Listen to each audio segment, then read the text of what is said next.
ไปขนมน้ำผึ้งน้ำมานี่นะแม่ยังไม่เอาขนมนี่ขนมนี่ขนมมานี่ขนมเอาแม่เอาแม่น้ำผึ้งนะช่วยด้วยแม่ช่วยด้วยแม่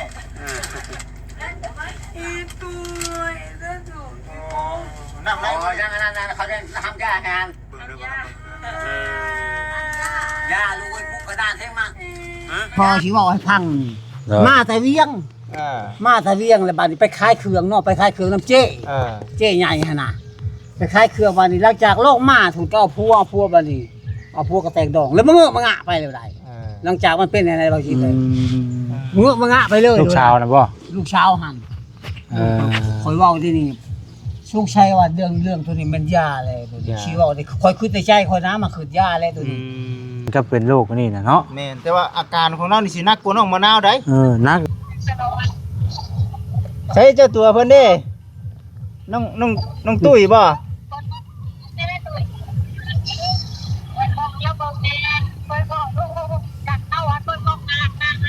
ดีใช่น้องตุ้ยขับรถเหรอวันนี้บ่ขับรถวันนี้บ่คุณเสื้อสีดำนี่บ่ใช่บ่วันนี้บ่แม่นสบายดีนี่เด้ผมว่า2 ปีมื้อนี้บ่แสนเอ้ยโฉอยู่กับโฉอยู่กินตะลงตะลางอยู่ในนี่ตลอดเลยนอนแบบบ่กลางมุ้งกลางม่าน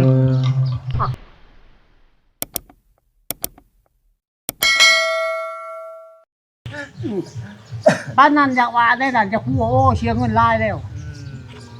ลูกอันนั้นพ่อเขาเว้าเลยนะพี่น้องมาฟังน้ำกัน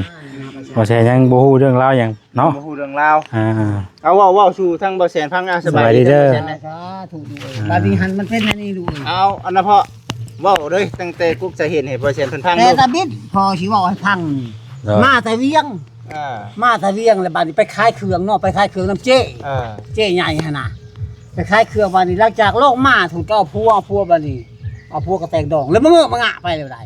หลังจากมันเป็นอะไรเราคิดเลยมึงมางะไปเลยลูกชาวนะบ่ลูกชาวหันคอยว่าที่นี่สุกชัยว่าเรื่องตัวนี้มันยาเลยตัวนี้ชี้ว่าคอยคิดในใจคอยน้ำมาคืนยาเลยตัวนี้เจ๊ใหญ่ให้เอายาที่บังคับให้กินแบบขยันนะให้คิดเรียกให้ขยันแต่ว่าแต่ก่อนน่ะเพิ่นบ่ได้เป็นหยังบ่ได้เป็นหยังธรรมดาเป็นคนปกติเจ้าเบิ่งเดียวนี้การงานคือกันกระโตเขาจะเบิ่งนี่มาแต่ทำงานน่ะมาน่ะเป็นสงือสงะบัดนี้ชื่อลึง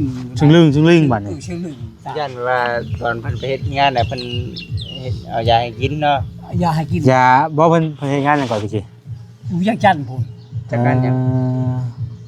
เฮ็ดงานทำบ่เฮ็ดงานทำประมาณว่าขายเครื่องนี่แหละขยันแบบนั้นมันพันดุได้นี่ได้ดุได้เจ้ามาเบิ่งเด้อบัดนี้กระโตบัดนี้บ่ถูกสมูตอความตุ้ยอ๋อทีนี้เช่าได้จักเดือนแล้วซั่นเช่าหำบ่แม่นลูกเมื่อนี่ปึ๊บนี่ลูกเมื่อนี่ก็นี่พี่น้องไม้ออกแต่ขากินยานี่ไม้ออกแล้วได้นี่บ่ยานี่บ่ที่ว่ากินยานี่แล้วได้นี่ได้เบาแล้วนะมาหายตำลังนี่เบายังตู้ซิดฮะตู้ซิดบ้านเพิ่นอาม่าเนี่ยเด้อพอนี่ให้ไปกินอันนี้บดยาเพิ่นอาม่าเพิ่นอาม่าจักเทื่อนี่ทางพอว่าคนบ้านนี่เพิ่นอาม่าหั่น3บ้านนี้ชะทาว่ามันโวยวายแล้วเพิ่นให้กินตัวนี้เด้อเพิ่นบ่ละเอียดนะบ่บิดบ่กินได้นี่บ่กินพอเฮ็ดอันนี้หาวิธีบัดนี้หาวิธีพอใช้แกงป่าแกงป่าพอบดแกงป่าตำให้มุนบัดนี้ใส่กำลังฮ้อนน้ำบ่กินน้ำหูจักบ่กินน้ำเด็กที่บ่กินมันหูจักโอ้ยบ่กินก็ยาบัดนี้พอเฮ็ดบัดวิธีการบัดนี้พอแล้วก็หาทุกวิธีเพื่อว่าให้ได้กินยาตัวนั้นแกงบัดนี้แกงใส่ตำใส่โล2 เม็ดนี่พอใส่2 เม็ดก็ตำ เจ้ามันก็ใส่กำลังของนอนมันบ่ได้กินของมันเบิดเลยเด้อบ่นี่ มึงกินได้เนาะ มันกินหลังจากกินน่ะมาต่างแล้วนั้นไม้ออกแล้วได้ผัวให้กิน จากที่โวยวายนิ่งเลยบาดนี่ เว้าก็ม่วนยาก็เขาบ่อยากชูบอีได้บ่คิดเด้ โอ้ บ่อยากไม้เอาได้ยาก็ไม้เอาได้บัดนี้ ว่าแล้วก็ผู้เป็นพ่อเป็นแม่นี่โล่งเลยบาดนี่ เบิ่งติดตามเบิ่งบัดนี้เขาก็เบิ่งในน้ำบ้านเอ้าว่ายาเลยได้แต่เขาเป็นวิธีช่างคนบ้านต่างเลย แปลกเลยเนาะจากคนที่แบบว่าแบบ บ่ค่อยว่าจักไอ้นั่นเป็นอย่างนี้เองค่อยว่า ข้าวกี่ตีคนพงเล่นกี่เนาะ เขาก็บ่ได้ว่าในนั้นนี่จักแล้วเขาว่ามันอย่างนี้เองก็ยามาเลยลูกเห็นไหมเฮาบ่ได้กระทำหมู่กันอันนั้นก็ยามันมาบ้านต่างในใด บอกเอาบ้านนี้ฮั่นคนเบิ่งแก้แล้วโชว์บัดนี้ เอานั่นเลย ลองเบิ่งบาดนี่ แก้เบิ่งก็บ่อยู่แก้นะครับมันได้ดีได้บ่คิดแก้โชว์กันแล้วพาคุดไปอันนั้นดูได้แม่ขนุนดูได้ เอาเลย ไม่ได้แม่ขนุนได้อยู่ช่องถ้วย มาบัดนี้ครบ5กินบัดนี้ไปนำแม่ โล่งเลยพ่อแม่บัดนี้เนาะ ผู้จักเบิดนึ่งข้าวนึ่งน้ำบัดนี้ ตะกี้น่ะอนาผูกโซ่จักปีก็ ช่องปีได้ 2 ปีประมาณมา2 ปีเนาะ ช่องปีได้ดูได้ 2 ปี แต่ว่าบ่ได้อาบน้ำตอนนั้นเท่าไหร่ก็เว้านํกันนะ ว้าย 6-7 เดือนบ่ โอ้6-7 เดือนบ้านที่ผู้จักเอกอะเบกโลบ้านที่ผู้จักน้ำหอมน้ำแฮมอยู่ได้บ้านนี้ได้ โอ้ยขับเพิ่นอยู่นี่โอ้ยเนาะ มีเบอร์เพิ่นบ่มีเบอร์บ่ทางไหนหรือว่ามี Facebook บ่ เบ้ยนู่เพิ่นจะได้เบอร์หัน บ่มี Facebook บ่ป่ะ มี มาโท โทรบ่อยู่ห่า ไปจะไปเอารถพ่อแล้วนะลูกบ่ได้ไป พอไปเอาแล้วไปเราบ่สบายบ่ ก็ไปเอาแล้วพุ่นแล้วเราบ่สบาย เราบ่สบายเลยพี่น้องทางนั้น เรา เนาะ บ่สบายโอ้ยเป็นจังไดดีเนาะพุ่นบ่ได้กับถือว่าโชคดีเนาะ ปฏิหารย์ดีเนาะว่าได้กันเนาะ โชคดี ปฏิหารย์น้ำยาได้พี่น้องก็บวกกันนั่นแหละเนาะเพราะว่า บุญแน่ บุญแล้วพร้อมแล้วเพราะว่านี่เด้อนี่ว่าขนาดน้องมะนาวก็ยังเศร้าเลยคนเกี่ยวเป็นโรคนี่น่ะเนาะ แม่นแต่ว่าอาการของเรานี่สินักกว่าน้องมะนาวได้ นักแต่ว่าพูดว่ามันเป็นยาปัวนี่โดยเฉพาะนะ ชาดเนาะ แล้วก็ว่าอยู่นะแล้วก็ได้ยินเพิ่นว่าอยู่ว่ายานี่มันเป็นยาปัวประสาทโดยเฉพาะถ้าผู้ใดแบบไปซิน่ะดีเศร้า ทางผู้รักผู้ใหญ่เพิ่นก็ให้มาอยู่พี่น้องแต่ว่ายังบ่มีโอกาสมื้อนี้ก็บ่ได้บอกเพิ่นดอกแต่ว่าอันนั้นพี่น้องเอ้ยเนาะเฮาก็บ่ได้แบบว่าคิดว่ามาพี่เลยนะ ใช้โทรมึงอยู่อ่ะพ่อ เอาดูเอา เอ้าบ่จักเขียนได้เนาะ เป็นได้ได ไม่บ่มีอันนั้นนี่อันนั้นนี่ บ่เบิ่งหาเบิ่งเด้อ เอ้าโทรหาเพิ่นได้แต่เก่า เปิดกล้องบ่แต่เก่าน่ะ ก็ได้กรอบก็ได้ โทรหากันอยู่ว่าแต่เด้อ โทร อยากเห็นเด้เฮาก็อยากเห็นได้โอ้ยุงกินเนาะ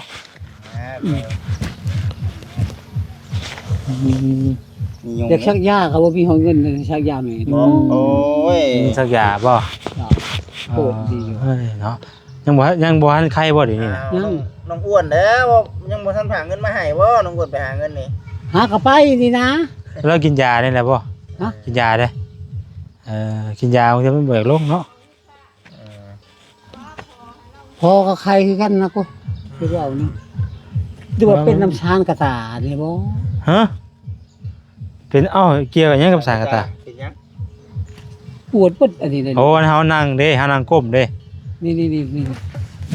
โอ้ยโบชานจะกินอะไร ให้เอาเบิ่งดู มาเบิ่ง สารกระตาขายบ่ เก่งบ่พี่น้องนะ เห็นบ่ เดือดดี ดิโทรมาเพิ่นก็โทรมาอยู่แม่นเราอยู่บ่ล่ะ บ่แม่นเพิ่น ฮะ เดี๋ยวจะให้เราโทรเบิ่งเนาะโอ้โหกระตาบ่ อันนี้เลยจังชิดอันนี้ก็บ่จักเจ็บปวด โอ้ยขายมันแด้เนาะ เอาตัวใดเบิ่งดู งามเนาะเฮ็ด ตัวใดเฟซนะ ขายได้นี่น่ะกระตาน่ะ ขายได้กระตานะ นี่หา60นี่เลย โห60บ่จะได้เงิน60ก็บ่ได้ธรรมดา เฮ็ดบ่ฮูบล่ะ ผู้ไผ ฮูบชโน ชื่อว่าในไรชื่อเพจเพิ่นน่ะโอ้โนนี่โนนี่ แม่แล้ว ของไผนี่น่ะ ของลูกนั่นแหละนั่นผู้ค้าชีนนั่นแหละ บ่แม่น บ่แม่นน้องอ้วนบ่น้องอ้วนหรือน้อง น้อง ตุ้ย ตุ้ยก็อยู่นำกันหั่นแล้ว เอาในนั้นได้บ่ อืม อืมโทรได้เนาะ โทรเลย อืม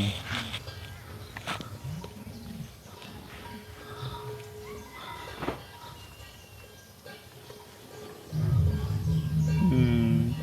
มาเรื่อยเด้อพ่อลูกโอ้ย โอ้ยใหญ่มากอยู่บ่ ปล่อยให้มาเลยจุ่มมาอยู่โอ้ย เมื่อไรก็อยากเห็นเพิ่นตอนเพิ่นดีตอนเช้าเลยเนาะ อยากให้มาเรื่อยเลย เมื่อไรก็โล่งอกโล่งใจ อืม ย้อนว่ามีผู้มาหาอะไรกับผู้ใหญ่เพิ่นช่วย ชาทุก เอ้ยเนาะ โอ้ย ถ้าเป็นหยังคือโทรบ่ได้ อืม มันเบิดนิดเด้อบ่ลูก บ่เฮา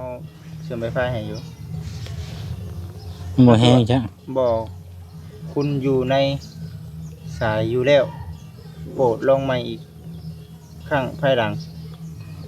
แห้งบาด หมายความว่าไงเนาะอืม โอ้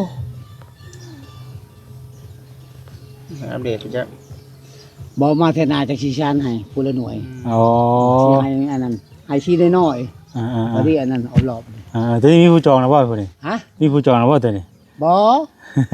บ่มีดอก อันซานในมือละจักหน่วย หน่วยน้อยได้อยู่ช่องหน่วย มือหนึงอ่ะ โดย เฮาแต่เฮาต้องเราต่อไว้ก่อนได้เนาะ โดย เออ อันนั้นชานมือเดียวทั้งเราทั้งอันนั้นได้ เราต่อโอ้ทั้งเราทั้งนั้นเลย เอ้าแม่เอ้ยสบายดี โอ้ย นั่ง เนาะ นี่นั่งนี่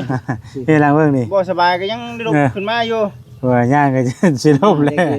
โอ้ยเนาะคือบ่นอนพักผ่อนโลดบ่สบายยังลุกมาอยู่ นั่งก็ มาแล้วอยากถามแล้วหอยหึงแล้วบ่ได้เห็นเนาะคนเคยมาเคยอัน นั่ นั้น นแหละว่าเพชร เห็นน่ะแต่มันโทรบ่ได้ บ่ได้บ่มันมืดดี บ่ ใช่บ่จินเป็นจังได๋ บ่นี่ได้มันเชื่อมได้อยู่นี่แต่มันขึ้นแบบนี้เลย โทรไม่สำเร็จ เดี๋ยวก็คักเลยว่าบอกบ่คิดเบอร์เจ้าหั่นน่ะ ยังอยู่เดี๋ยวเดี๋ยวใส่เบิ่ง นี่บ่ โนเด้ โนนี่บ่อันนี้บ่ Facebook เพิ่นน่ะ กัน อืม ใช่ไปจิกบ่ได้บัด โอ้เฮาเขียนใหม่เนาะ มันเกิดจากหยังก็บ่ใช่ต้องอัปเดตเนาะ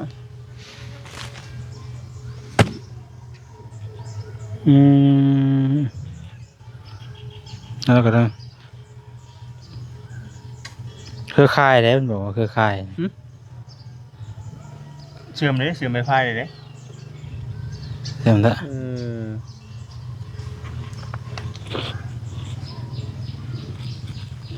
โอ้ยว่าสิได้เห็นหน้าเพิ่นเนาะไปหาเงินเลย โอ้ยได้เห็นดอกจินก็ได้เห็นนะสิโทรมาแล้วหา คัน มา ไปได้จักเดือนแล้ว หากระไปนี่นะ ได้เดือนหนึง บ่ฮอดนะคุย โอ้ยได้ละ อ้าวบ่เสียงคือโทร ป ได้ ลาเด้ออัน อ้าวเนาะคงจังหวะ ออกมาอัน สัญญาณนี่แล้ว เดือน8นี่แล้ว แต่บ่ทิศได้ข่อยว่าอันน่ะตดอยู่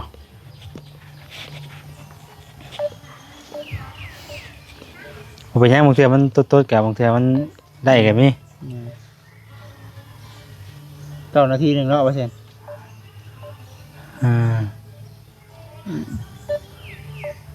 ลองโทรเบิ่งก่อนพี่น้องเนาะ ฮู้แล้วก็คือผู้น้อยๆนึงเนาะ บ่แม่นเด้ผู้นี้ ฮะเอ้าบ่แม่นลาวแล้ววะบ่ บ่แม่นลาวแต่ เด้ ว่า นะฮะ ฮะ เบอร์โทรนะฮะ ขอโทษก็มี เบอร์โทรแล้วนะฮะ ไปโทรบ่ได้มันก็ดังตึ๊ด นี่สัญญาณบ่มีเอาเบอร์โทรแล้วลูก ว่าจะโทรเห็นหน้าเนาะ ก็หลายค่ะ 12เนาะ มาเรื่อยเด้อโอ้ยถามเรื่อยเด้อขอก็ดี บ่ละคนในบ้านนั้นเขาเจ้าทานบ่ฮู้เด้ เอาพี่น้องเนาะ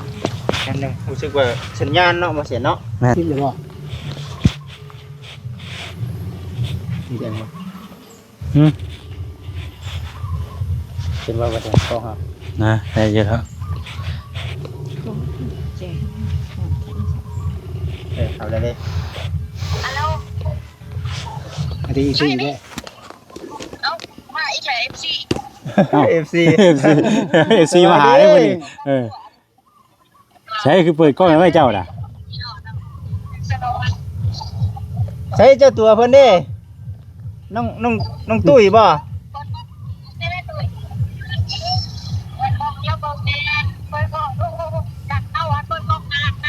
อันนี้ ใช่ น้องตุ้ยขับรถดอ คนนี้บ่เออ ขับรถ คนนี้บ่คนเสื้อสีดำนี่บ่ นี่ ใช่บ่คนนี้บ่ แม่น เออ สบายดี ได้ยินว่าเพิ่นสบายลูกเอ้ย เดี๋ยวขับรถดิ เอาให้เพิ่นมาจอดรถก่อนบ่เพิ่นฟ้าวบ่ ฮักกะมาบ่เลย ฮักกะมาเนี่ยนี่ บ่ได้จอดรถบ่จอดรถเบิ่งก่อนบ่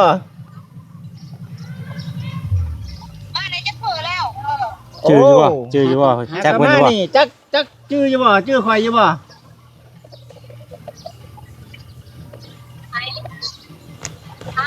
บ่จิต เออ เขาไอ้จิตเขาไอ้จิตเขาไอ้จิต เนาะ เห็น ก็บ่เป็นตาย่านเล็กแบบนี้เนาะ คนละคนเลยที่บ่ คนละคนเลยนี่โอ้ยคือบ่เป็นตาย่านคือตอนนั้นวะ แล้วเราดีเนาะฉันสิว่าดีเนาะเออเนาะเขาไปที่กันใครเนี่ยเนาะ โอ้ยถามกันบ่ชิดว่ามาบ่ชิดจะมาหานเข้าใกล้บ่ กล้าฮอดเข้าใกล้ เออ คอยก็ถึกไม่คอย ถึงไปข้อนี้อีกบ่านี่ ฮะ แล้วชื่ออยู่เวลาเฮาเวลาเช้าที่เฮาสอนอยู่ฟังนั่นนี่ฟังนี่ เราจักอยู่บ่ อย่าเราจำบ่ได้ จำบ่ได้ครับเนาะ ยันไปลบไปเลยนะตัวนั้นเนาะบ่ชื่อยังเลยตัวนั้น ต้นไม้นะ มันบ่จักเลยเด้อตัวนี้ จำบ่ได้เลย คอยก็ยังไม่คอนถึกสภาพ ถึงเฮาไปข้อ ไม่คอด ได้เอาได้แล้วว่า ได้แล้ว ได้แล้ว วางแล้ว พอเอามันเขาเจ้าขับรถดิ อืม บ่ติเขาเจ้าอย่าดอก บ่ไปเลยกันโทรหาบัดนี้ได้เด้ อ้าวแล้ว บ่ บ่ เป็น ล่ะ ยังบ่เป็นยัง อ้าวแล้วบ่ล่ะเบิกเพิ่น ยัง เฮ้ยเจอซื้อนั่นเด้ อย่าดอกโน่ๆหั่นแหละ อ่า ได้จังว่ากันอีกเชื่อ เนาะ ดีใจนำทางพ่อกับแม่เพิ่นหลายๆไปเนาะเนาะถือว่า ให้ขับให้ เป็นอะไรพวกกัน เบาได้เติบเนาะเฮ้ย ไข่เป็นนั่นน่ะดู บ่แบบลูกเป็นนี่เป็นไดรู้สึกในใด โอ้ยมันก็ไข่แล้วเว้ย อยู่สองเท่าหมอแม่กับใครอยู่เรื่องที่แบบนี้เนาะ มันก็ได้อาชัยแล้วนี่นั่นเครื่องก่อนโอ้ยโอ้ยโลหะใจคือจะไปทางใหม่ดูได้ มันอยากหนีไม่ได้อยากไปทางใหม่เลยเนาะ จะไปแล้ว ว่าอยู่เฮือนอยู่ซ่านนี่อยู่นอกนี่ยังแบบมีกินได้บ่เสียเอ้ยอยู่บ่ได้ได้แถวนี้ อืม มีกินเด้สมพี่น้องเพิ่นน่ะเด้อคงอยู่แต่หั่นเด้ อืมอืมอืมอืม แต่ว่าบัดนี้ถือว่าโล่งใจหลายบัดนี้ โอ้ย นั่นแหละก็ถือว่า มาประเดี๋ยวว่าไปคิดมาอีกอันนี้ อ๋ออันนี้บ่ เออ อันนี้มันก็จังหวะเนาะอันนี้ทาง เพิ่นว่าอะไรได้ตอนที่ว่าเพิ่นเอามาให้พ่อ เพิ่ เพิ่ น นว่า มาให้กินให้เบิดอันนี้ที่มี เจ้าเพิ่นมีกำหนดประจักษ์ กำหนดประจักษ์ เฮาเดี๋ยวเฮาเช้าแล้วเฮาก็ยะเนาะแน่นเฮาดีเด้ เราว่าแล้วนี่เราว่ากินเบิดอันนี้โอเค ขอก่อน เพิ่นเฮาบ่ต้องกินเพิ่นบอกว่าไงเพิ่นกำหนดถือว่าเช้าถือว่าดีกว่าก่อนเด้นี่ยาบ่ทันได้เบิดเพิ่นดีเด้ ยาตัวนี้หันบ่ยาตัวนี้ยานี่มันบ่มีดอกกิน บ่มีหาซื้อบ่มีหรอกเขาเจ้ามันเป็นยาที่ว่ามันไปเอา ยานี่มันยา อยู่ในนี่โดยเฉพาะ บ่มี เนาะขอบใจเพิ่นหลาย เพราะว่าเขาจะมาให้เขาออกเขายังบ่ออกเลยบ่มีเขาว่าเอามาทาง แม่นมุ้ยยานี่ บ่ นะ มี แม่น มันเป็นยาที่โดยเฉพาะ ของเขาก็เป็นเด้ อืม เป็นแบบนี้เนาะเพราะว่าบ่มีเพราะว่าเขา อ๋ นี่ อเขาเจ้าอยากได้ อยากได้เขาบ่ให้นะอันนี้นะ ญาตินี่เนาะ เอ้ามันต้องเบิ่งใส่กับสภาพก่อน ว่า ได้เนาะ คุณให้เอาไปให้เขาแล้วเขาตายเจ้าบ่เป็นโทษบ่ แม่นเฮา เขา เฮา มี มัน คนได้คนหายอยู่โลก แม่น เลย เรื่องยามันก็ต้องคือสมมุติว่าเฮาฮู้จักแท้ว่าเฮาเป็นโรคนั่นดีๆน่ะ เจ้าไป คือ ให้โลกเลย คือยานี่ก็ก่อนเพิ่นสิเอามาให้เฮาเพิ่นก็ว่าไว้กันบ่ได้ มันมีชูแห้งเบิ่ง เอาไว้ได้ เพิ่นก็บอกไว้แล้วว่าถ้าว่าเป็นหยังมาเพิ่น บ่เอาไปชอบ เพิ่นก็บอกไอ้เด้เนาะเพราะเฮาก็อยากเช่าเด้ เขาเสี่ยงก็ให้ เฮาก็เสี่ยงบ่คือกันเด้แต่ว่ามันถือกับเฮาก็ดีเนาะ คอยว่าบ่คอยเว้าใช่แล้ว นี่แหละอันนี้ บ่ได้ที่ลูกเอ้ยไปในจักรยานซั่นแล้ว เห็นบอกแล้วว่าสิ นี่แหละมันต้องแบบนั้น บ่แม่นเฮาเว้าเรื่องอันนี้บ่เป็นตายก็บ่ได้สิคอยบอกได้นั่นรู้ได้ เพราะว่า2 ปีกับเท่าไหร่ก็6-7 เดือน อ๋อเนาะ ที่ว่าผูกโชว์ บ่ได้ว่ากินยาได้ปุ๊บเลยถือว่าเปลี่ยนไปในมื้อนั้นเลยบ่ คอย คอยมันบ่ 4-5 วัน มันต่างกันหลายบัดนี้ แบบเริ่มนิ่งอยู่นิ่งคือเก่ากูเก่า ต่างเนาะเท่าเนาะต่าง เอาใส่น้ำปลาชอบปลาฉีน้ำกอกน้ำแกงเอา ใส่ บ่ได้ว่าสิให้กินแบบเป็นเม็ดนี่บ่ได้เนาะ บ่ได้ โอ้นึกถิ่มเลยว่าจ้ะ นี่น้ำแกงอะไรก็เฮ็ดได้ ยังดีแล้วที่มันอันน่ะบ่วีอันน่ะ อืม ตัวแกงที่ บางทีบ่ให้มันเห็นแล้วอุ้ย ว่าเฮาต้องเสื้อเฮาเป็นผู้ไม่กินให้อยู่แล้วเนาะเฮาต้องหาวิธีเอาว่าซั่นซะ แล้วก็ใส่น้ำปลาฉี เออ แล้วก็กินแล้วก็เมาแล้วจักเป็น บ่มาธนาสิมาเรื่อยแต่สิชานให้ดอกเพื่อนให้ก็บ่กินกันน่ะ โดย แต่ว่าเพิ่นไปนี่เพิ่นเว้าว่าเงินเดือนเท่าไหร่นี่ เอื้อยเอง เจ้าของ เอง ไปนำเอื้อยบ่นี่น่ะ ไปเมื่อพัวแล้วไปน้ำพัว เอื้อยเองเอื้อยหันอยู่รวมประตูหั่นนะ ดีแล้วแต่แล้วพอดีเช้าบัดมีแนวเฮ็ดแนวทำเนาะ ดีแล้วเป็นบุญของน้องเพิ่นหลาย เราดีหันเราดีแล้ว คักแน่เด้อบ่อาซาพ่อกับแม่ สังเกต ว่าคักแล้วคือเก่าแล้วหันแล้วแต่เราบ่ทันได้เป็นหันแล้ว ปกติแล้วเนาะ เริ่มเก่ามั้ยครับอยู่2คนบ่ มีสองคน สองเท่านี่บ่ได้เฮ็ดหน้า บ่ได้เฮ็ดนะ เอ บ่ อ มี เบิดแล้วข้าวกินน่ะ มืดแล้ว ลูกเต้ามีแต่คนลูกเต้า ลูกเต้าเพิ่นไปสู่ลูกห้าพัว แต่ละคนก็มีครอบครัวไปแหละเนาะ แม่ ช่วงน้องตุ้ยเป็นในนั้นรถก็ข่อยก็ยะบัดนี้คือว่าแน่แหละอังก็พ่อกับแม่นี้ อันนี้เราบ่ละยินข่าวแม่เป็นนั่นคันหมอเราวูดแล้วอยากเบิ่งแม่ คันว่าฮู้ว่าแม่บ่สบายก็ท่านนั้นก็เป็นห่วงอีกเราก็เป็นห่วง เป็นห่วงนะแม่ เรา จัก แล้วก็ไปอยู่แต่ว่าหากยังเป็นห่วงพ่อแม่ที่ว่าอยู่นี้ทางนี้อ่ะนะ ถือว่าบุญเนาะบุญของน้องเพิ่นดีเศร้า ดีแล้วเนาะดีเศร้าแล้วไปนอนไปวันนี้ก็ได้ จ้าถูก ได้นำลูกหั่นแหละว่า ทางพ่อแม่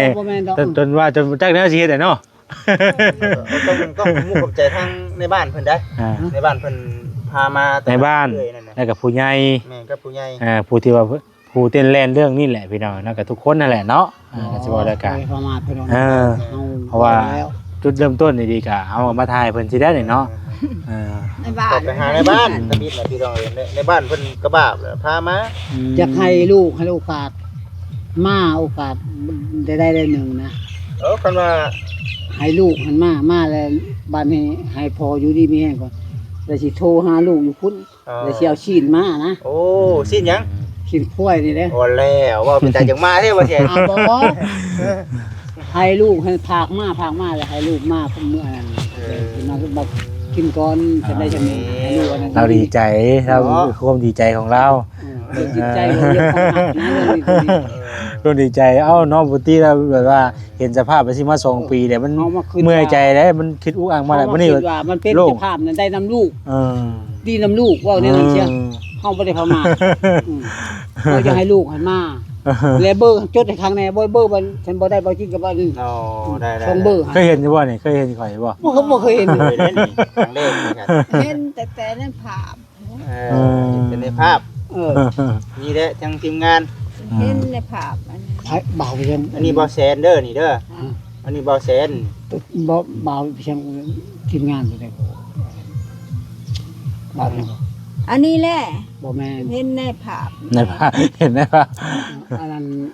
เอาเตียง บ่เที่ยง โอ้ย เห็นเรื่อยเนาะเด้ โอ้เพิ่น บ่เที่ยงเขาบ่ได้มาพี่ลงใต้พุ่นลงใต้ นี่นะไปเมืองไทยสมบูรณ์ตอนนี้ เบิดหันกับ แข่งสมบูรณ์แข่งสมบูรณ์เนาะ ต้องแจ้ง แข่งให้สมบูรณ์เพราะเราไปซอยครอบครัวที่ว่าติดต่ำผัวเราติดถ่ำเลย อ๋อ บ่ลูก บ่จิต อ๋อได้5คน เดี๋ยวนี้เว้าช่วยได้แม่ช่วยพอแต่ว่า เป็นนี่ได้ช่วยนี่ได้ ช่วยนี่หั่นนะเดี๋ยวนี้หั่น ลูกก็ช่วยไปได้ให้ช่วยยังบาด เขาช่วยนี่ช่วย เรื่องลูกนี่ดีเศร้าไปแล้วยังพ่อกับแม่บัดนี้เนาะไร ล่างนี่ช่วยแต่ว่า เอามาเฮ็ดหยัง หอยไทยนะนี่แล้ว นี่ยังไทยได้บ่นี่นะที่ไทยได้อยู่บ่เนี่ย ชีวิตเคยมีแห้งอยู่บ่ บ่แห้งก็คู่เองแล้วบ่อันคู่สะคอยเฮ็ดของเองมันบ่มีเครื่องมือนี่ บ่ได้กับคันมีรถไทยก็ยังสิเฮ็ดได้อยู่แล้ว ได้ โอ้ มันสว่างจิตสว่างใจแล้วเนาะ อย่าเฮ็ดบัดนี้เนาะ นี่นั่นน่ะเก้ไขแต่ว่าลูกบ่แม่นว่าเชียร์นั่นมีสิตอบถนองบุญคุณลูกตัว โอ้ยบ่ต้องบ่นั่นดอกเนาะก็ คอดีกว่ามือชองนี่ก็เอานะเก้ไข สองติอันนี้ก็ขออนุญาตนำพี่น้องคันว่าผู้รักผู้ใหญ่เพิ่นก็ผู้แลให้เพิ่นพิจารณาเนาะ แล้วอย่าเว้าน้ำ เบิ่งแน่เพิ่นเบิ่งนำ บ่เว้าน้ำลูกนี่ก่อนบ่แม่นสิถึงขั้นตอนนั้นนะว่าสิลูกถึงขั้นตอนเว้าน้ำลูกนี่ก่อน เพราะว่าคันมีรถนี่บูดเขา โอ้ยให้ได้กินโลนะเว้าชื่อๆนี่หน้าไปบ่งูหน้า ขอกินได้จักมิดเด้อคันว่าได้นี่เด้อคันว่าได้รถไถนี่นึ่งให้กินได้จักมิด ได้ นะ ได้ลูกเราบ่คิดนะก็ได้มีน้ำใจให้อยู่ดอกสำดูอันนั้นฉันได้ชำนึงอันนั้นให้มา ให้แม่ถ้าเมื่อยแม่คือไปนอนแม่ ไปนอนก่อนไปแม่โอ้ย เบิ่งเอานี่ก่อน สัญญาบ่มาเบิ่งเอาเงินให้แม่ มันเพิ่นซื้อยาก่อน แม่ เนาะ เอ้ยแม่เอ้ย อีกตัวหนึ่งยังตัวหนึ่งโอ้โห เจ้าตุ้ยให้ละจมบุบจมไปแบบนั่นเจ้า จุ่มน้ำมันอะไรได้สินะ และมีโอกาสเข้ามาน้องเพิ่นมากะน้องเพิ่นโทรมาหาทางลูกก็ได้เนาะ จ้ะ ว่าไปได้ผิดมาอันนี้ อันนี้ก็บ่ได้มีหยังหลายแต่ว่าน้ำจิตน้ำใจเด้อพ่อเด้อ ว่าจินะนำกัน กับบ่แสนเนาะ เพิ่น จำนวนเงิน100,000กีบพี่น้องเอ้ยเนาะพอได้ให้พ่อกับแม่ซื้อยาพ่อเอ้ย ถูกบุญ โดย อยู่ดีมี มาเยี่ยมมายามเบิ่งทางลูก มา เต้า ได้มาเรื่อยเลยไปใช้เบอร์ให้จบกันนะโอ้ เบิ่งว่าสิจดไว้ให้ เช่น เด้อเพิ่ เบอน ร์ จะ เฮาน่ะเจ้านั่นน่ะบ่มันบ่เห็นบ่เดี๋ยวนี้เป็นได้ได จุดบุตรี พอบาท โอ้ให้พ่อว่า มีบ่มี จุดบุตรีโถบุตรีโอ้ย คุณเจ้าเก่งข่อยก็ได้ บ่ นะ จะ โอ้ยเอาไว้น้ำแน่เลยเนาะจะมาเฮาบ่มีโอกาสไปหาท่านในบ้าน โอ้ยบ่แม่นว่าในบ้านกันในบ้านนี่นะว่าคู่มือนี่อันนี้เด้ในบ้านหาเงินบ่แม่นว่าได้บ่แม่นว่าพม่า บ่เป็นหยังบ่เป็นหยัง คือว่าได้มันยังมันก็ขับเคลื่อนเงินมันยังก็ได้เป็นยังก็คือกัน เงินคือกัน ยังอยู่ใช้เงินซุมื้อนี้อันนี้คือความจริงได้พี่น้องเนาะ บ่ตี แม่นทุกอย่างมันต้องใช้เงิน เพราะว่าป้านนี่จะได้เห็นด่าโอ้ ก็ขึ้นเดียวขึ้นน้ำเดียวอันนี้ว่าคักแน่เลยแหละอ้าวลอง ลองเราดูฮะ ลองอ่าน เพิ่นเบิ่ง ดู สภาพเป็น เป็นอยู่บ่ ใจอยู่จิต เป็นอยู่บ่แม่อ่านอยู่บ้างดู อันนี้เห็นบ่ เออ 0 2 0 เออ แล้วก็9 5 8 5 0 9 5 9 โอเคเป็นเบอร์ของลูกโดยตรงเลยนั่นแหละ โอเคแล้วบ่เด้อจังไดก็อยู่ดีมีแห้งมาเยี่ยมมายามโอ้ดีมึงดีใจน้ำหลายเด้อ ใจน้ ดีใจน้ำหลายโอ้ยเนาะ มาเด้ออันนั้นเด้อมาเด้อบัดนี้เด้อ ำมากับน้องตุ้ยมาพุ่นแล้วจัง บ่ มา ลูกสิโทรบ่อันนั้นพอสิโทรบัดนี้พอสิชานดอกนี่ เบิ่ง เงินไป นะ หาเงิน มีแต่ว่าเขาหาเงินก่อนได้จังโทรโอ้ยเขาหาเงินอยู่เนาะได้เงินได้คำพุ่นแหละดีแล้วแหละดีแล้วพ่อก็ลูกเต้าก็ดีเช้าแล้วเฮาก็อยู่ไป คือพอเว้าเลย ก็สาธุเนาะขอให้สมดัง ขึ้นอยู่กับบุญวาสนาของพ่อเด้อถ้าทางผู้รักผู้ใหญ่เพิ่นคิดเห็น โตโดด รถไทยบ่ได้เนาะมีแต่ว่า ได้เฮ็ดหน้าพี่น้อย คือบ่คิดว่าได้หนึ่งกินได้สักมิดได้ เวลาแม่ก็สำลูกสำเต้า ภาวนาขอให้ความฝันเป็นจริงพ่อกับแม่เด้อ ถูก กับบ่ตีบ่ว่าพี่น้องเอ้ย เฮ็ดได้ก็มาอยู่นี่ให้มันได้กว่าเก่านี่กว่า สาธุสาธุ สาธุ หันยังเมื่อคืนนี่เอ้าหันยังเมื่อคืนนี่ เบมึงจะว่าแต่เก่าเราเอาน้ำเด็กมันจะถูก มาแม่เอ้ยหันเด็กยัง ยัง พันแล้วได้บ่ทันได้พัน มาได้พัน ไม่ เด้อ ถูกใจ อยู่เนาะเด้งออกแล้วว่ามื้อนี้เนาะ ใบบินเนาะ ได้มาอีกได้มื้อนี้มื้อเนาะสมมุติว่าถึงได้อีกเนาะ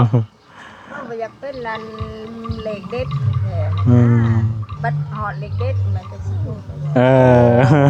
ทักได้บ่เนาะเอาเด้อลูกเด้อว่า พี่น้อยเนาะพี่น้อยเนาะโอเคอันนี้ก็แวะมาเยี่ยมยามทางแม่น้องอ้วนพี่น้อยเนาะแม่น้องอ้วนที่ว่าบ่ใช่ก็เห็นในคลิปว่าจิตคร่าวๆอยู่พี่น้อยเนาะน้องผู้นี้นะที่ว่าเพิ่นอารวาสแบบว่าเพิ่นแบบเกี่ยวกับประสาทนี่แหละพี่น้อยตอนนี้เพิ่นก็ดีเศร้าทั้งพ่อเพิ่นก็ดีมุกดีใจทางเราก็ได้ที่ว่าลูกดีลูกเศร้าแต่ก่อนเนี่ยโอ้เสื้อผ้าหน้าแพทย์ก็จนแทบจะบ่ได้ใส่พุ่นแหละพี่น้อยมามื้อนี้ก็ดีเศร้าแล้วก็ดีใจเราก็ได้เนาะฮะ ยังบ่ได้ลองบักโชว์ได้ ฮะเอาว่าแล้วว่าสิจบคลิปเลยนี่ไปจ้ะไปจบคลิปเลยพี่น้องเอ้ยเนาะไปจ้ะไอ้เบิ่ง